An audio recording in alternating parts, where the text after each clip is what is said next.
Dear friends, welcome back to our channel Sahastra 26 The Knowledge of English. మనం spoken English beginners కోసం ప్రత్యేకంగా చేసే వీడియోస్లో భాగంగా గత వీడియో లెసన్లో యామ్ ఈజ్ ఆల్ ఉపయోగించి వాటి తర్వాత యాడ్జెక్టివ్స్ని ఉపయోగించి ప్రస్తుతం వారి యొక్క స్థితిగతులు, క్వాలిటీస్, స్టేటస్, వాతావరణం ఇలా చాలా విషయాలన్నీ కూడా మనం డిస్కస్ చేసాం. అయితే ఈ వీడియో లెసన్లో అవే సబ్జెక్ట్స్ తర్వాత వర్స్ వాళ్ళు ఉపయోగించి గతంలో వారి యొక్క స్థితిగతులు, స్టేటస్, క్వాలిటీస్, వాతావరణం ఇలా చాలా రకాల విషయాలన్నీ కూడా యాడ్జెక్టివ్స్ రూపంలో ఎలా చెప్తారనే విషయాన్ని ఎగ్జాంపుల్స్తో నేను మీకు ఎక్స్ప్లెయిన్ చేయబోతున్నాను. So what are waiting for? Let's get started. Friends, మీరు ఒక విషయం అర్థం చేసుకోవాలి. ఎప్పుడైనా సరే సబ్జెక్ట్ తర్వాత యామ్, ఈజ్, ఆల్ ఉపయోగించినట్లయితే ఆ యాక్షన్ ప్రస్తుతం జరుగుతుంది, ప్రస్తుతం చెప్పి మనకి తెలియజేయడం జరుగుతుంది. అదే వర్స్ వాళ్ళు ఉపయోగించినట్లయితే ఆ యాక్షన్ గతంలో జరిగిందని చెప్పి మనకి ఆటోమేటిక్గా అర్థమవుతుంది.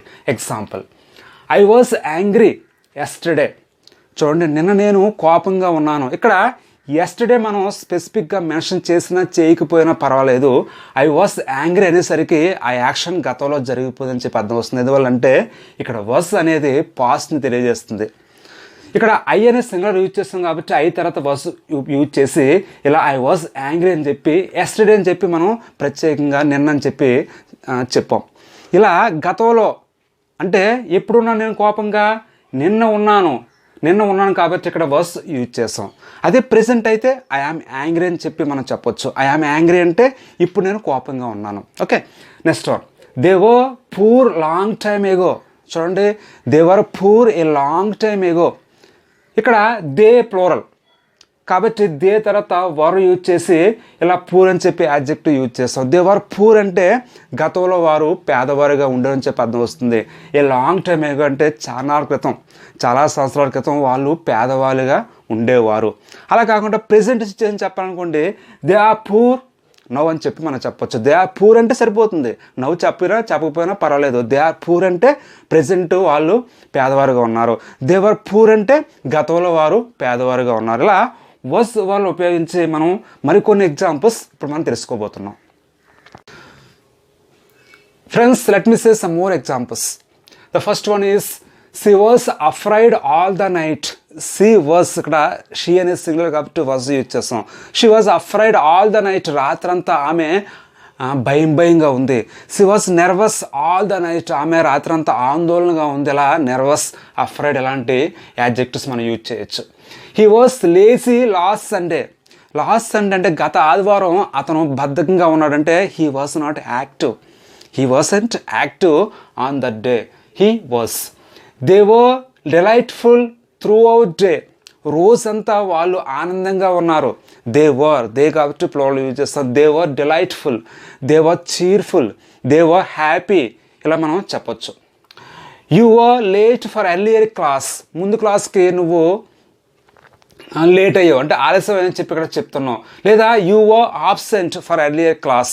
ముందు క్లాస్కి నువ్వు రాలేదు. You were early for earlier class. నువ్వు ముందు క్లాస్కి ముందుగా వచ్చావు. ఇలా ఎర్లీ, లేట్, ఆబ్సెంట్ అని చెప్పి యు తర్వాత వర్ యూజ్ చేసి గతంలో జరిగిపోయిన విషయాన్ని మనం చెప్పొచ్చు. Friends, the next example is chapatis was soft in the morning. Morning అంటే ఉదయం చపాతీస్ మెత్తగా ఉన్నాయి అంటే ఇప్పుడు గట్టిగా అయిపోయి ఉండొచ్చు. అయితే ఇప్పుడు గట్టిగా ఉన్నాయని చెప్పడానికి ఎలా చెప్పాలి? చపాతీస్ ఆ హార్డ్ అని చెప్పి ఇప్పుడు చెప్పొచ్చు. అంటే ఇప్పుడు గట్టిగా ఉన్నాయని చెప్పి చెప్పొచ్చు. ఇలా గతం కాబట్టి ఇక్కడ మనం వర్ యూజ్ చేసి చపాతీస్ ప్లూరల్ కాబట్టి సాఫ్ట్ మెత్తగా ఉన్నాయని చెప్పి యాడ్జెక్టివ్ యూజ్ చేసి ఇలా చెప్పాం. Next one, she was blind before an operation. Operation అంటే ఆపరేషన్ ముందు ఆమె అంధురాలంటే ఆమెకు కళ్ళు కనిపించేవి కాదు, ఇప్పుడు కనిపిస్తున్నాయేమో. అయితే ఇలా షీ వాజ్ బ్లైండ్ అని చెప్పి అంతకు ముందున్న పరిస్థితి అంటే అంతకు ముందున్న సిచ్యుయేషన్ మనం వాజ్తో ఇక్కడ చెప్పడం జరిగింది. The sky was cloudy the day before yesterday. The day before yesterday అంటే నిన్న కాక మొన్న ద స్కై వాజ్ క్లౌడీ, ఆకాశం మబ్బుగా ఉండేది. ఇక్కడ చూడండి, స్కై అనేది సింగులర్ కాబట్టి వాజ్ యూజ్ చేస్తాం. The sky was cloudy. She was so funny at that function. ఆ ఫంక్షన్ సమయంలో ఆమె చాలా సరదాగా ఉండేది, ఆమె చాలా సరదాగా ఉంది. లేదా she was so active.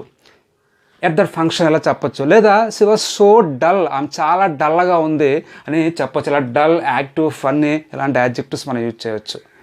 Friends, ఇప్పుడు మనం కాస్త లెంగ్తీ సెంటెన్సెస్ చూద్దాం. Coffee was hot when you came.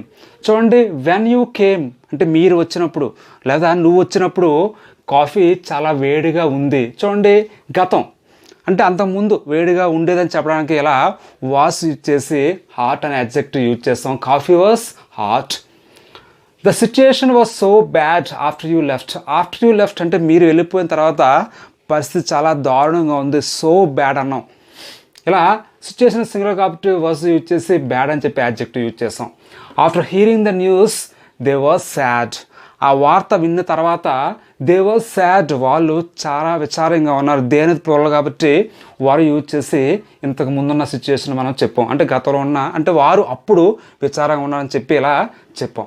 The last one is I was extremely busy because of my son's marriage. My son's marriage అంటే మా అబ్బాయి పెండ్లు వలన, బికాజ్ అంటే అందువలన, because of my son's marriage అంటే మా అబ్బాయి పెండ్లు వలన ఐ వాజ్ ఎక్స్ట్రీమ్లీ బిజీ, నేను చాలా తీరిక లేకుండా ఉన్నాను, చాలా బిజీగా ఉన్నాను అని చెప్పి ఇలా చెప్పడం జరిగింది. Okay friends, if you want to learn English seriously, easily, without having much difficulty, without paying a single rupee, please subscribe and watch videos on my YouTube channel, that is Sahastra 26, the knowledge of English. Thank you so much for watching my videos. Take care, keep learning.